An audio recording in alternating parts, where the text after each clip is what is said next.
such an asshole! Hey everybody, assholeconsulting.com. Got to be a little bit quiet here. The old niece. Now there's two of them now. They breed, they multiply, and then they're like fungus.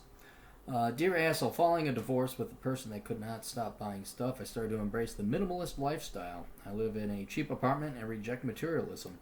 The only exception to that rule is I have no time for vehicles that won't run, especially in the winter.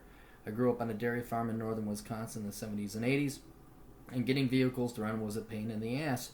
So I leased a Ford Fusion basic model. It starts all the time and it gets me from point A to point B. Here's the problem. My lease is coming up in 6 months, and I'm going to be 20,000 miles over my lease mileage. Yes, I fucked up. Between my kids' baseball, softball, and football games, I really should have done my homework. But here we are. Should I buy the vehicle, pay the over mileage at 10 cents a mile, or do you have any other ideas? Okay, so you estimate it's going to be 20,000 miles in 6 months. So obviously you can do something to limit that. Here's what I would do. I would get yourself a piece of shit junker. Not a piece of shit. What I'm going to recommend you do is you get yourself a used car. Because when this car comes up, you're either going to have to buy it, you said for 15 grand, or pay the $2,000 over mileage tax. But it still doesn't change the fact that you either buy it or you get a new car. What I'm saying is, why don't you just get yourself a used car now, and that way you don't have to put the miles on the Ford Fusion. You'll fire it up, drive it around a little bit, make sure that it runs. Don't just let it sit for 6 months. But what that will do is that will definitely take a huge bite, hopefully, into that 20,000 mile overage you're expecting. Now, I know you're from Wisconsin. I know I'm from Minnesota, and I grew up in Wisconsin as well. But I'm aware that the winters are bad there. But what I did, and this was when I was in college, I did not have the money, the grand money I have today. I had two piece of shit cars. That's what I did. And what I would do is I would spend the time to find good quality but cheap cars. I'd find salvage cars that had low mileage. Never had any problems with those. That doesn't mean you're going to. But then I also had another car. And you say, well, if you're such a poor college student, why did you have two cars? Happened to me by accident, actually.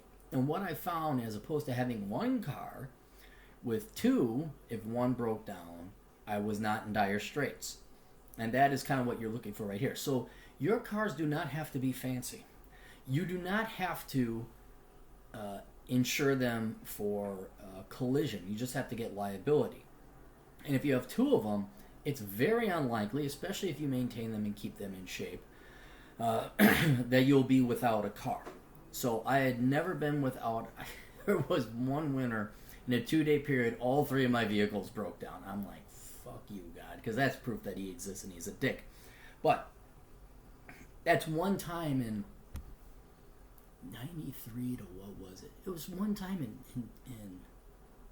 20 years, almost one time in 20 years that I was completely out. And then by that time you can Uber because you save so much money. So you're going to spend a good amount of time, I mean like a day if you have to, researching good quality but cheap used cars. I would recommend Kia Rios. Make sure that you do the timing belt on them. I would recommend used Ford. Any one of these Elantras, something small and cheap.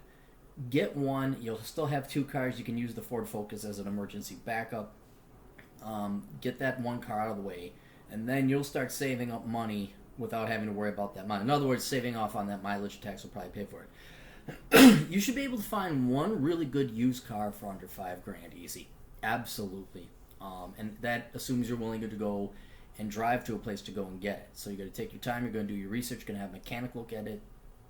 Once you get the thumbs up, go buy yourself some tools, and then you got yourself a pretty good used car. That's your flagship car once you get rid of the Focus. Then once you get rid of the Focus, I go find yourself like a $2,000 grocery getter. Something that you can learn to work on, something that's safe for your kids, but something that is the backup car, or maybe the car that your kids are going to start to learn and wreck on, because then that could be another long-term investment. Like your kid turns 15 and a half, 16, and you're like, yeah, here's the jalopy. Go beat the hell out of it. Here's the donk. Have fun with it.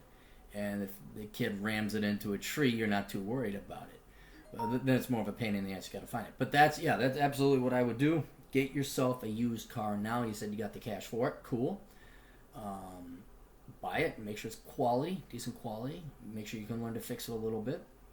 You'll have 2 cars. Then once you get rid of the Ford Fusion, hopefully you're not on too high of an over mileage there. You have saved yourself a couple money to help subsidize and pay for the car you're going to get pretty soon.